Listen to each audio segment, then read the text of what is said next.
சாப்பாடு போடணும், சாப்பிட்டு போகிறேன்.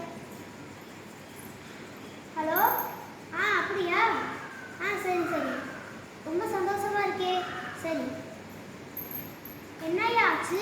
நம்ம லண்டனுக்கு ஒரு பையனை கண்ணு பார்வை தெரியலன்னு அனுப்பி விட்டோம்ல, அவங்களுக்கு கண் பார்வை கிடைச்சிருச்சான். படிச்சு வெறியாளாகி கண்டக்டர் ஆக போறானா. கேட்கவே எவ்வளோ சந்தோஷமா இருக்குல்ல.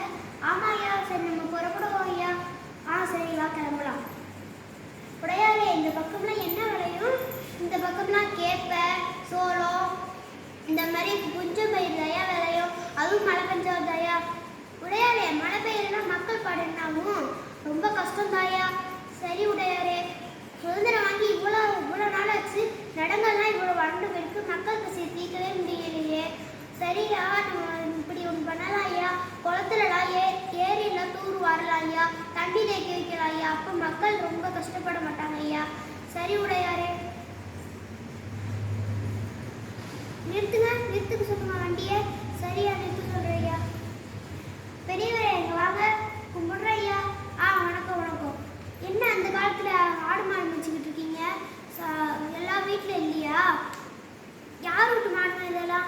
இதெல்லாம் பள்ளையார் வீட்டு மாடுங்க ஐயா. பண்ணையார் வீட்டு மாடுங்க ஐயா. இந்த காலத்தில் இப்படி அலைஞ்சு திரியலாமா ஐயா?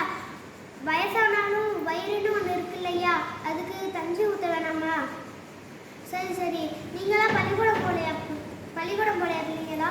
பள்ளிக்கூடம் போனால் வயிற்றுக்கு யாரையா சோறு போடுவா? சரி, நாங்கள் கிளம்புறோம் ஐயா. சரியா, போயிட்டு வாங்க ஐயா. இதுக்கப்புறம் காமராஜர் எல்லா ஊர்களிலும் பள்ளிகளை திறந்து அதன் மதிய உணவு, சீருடை, புத்தகம், செருப்பு என்று அனைத்தையும் வழங்கினார். காமராஜர் அவருடைய நல்ல செயல்களுக்கு எங்களின் பள்ளியின் சார்பாகவும்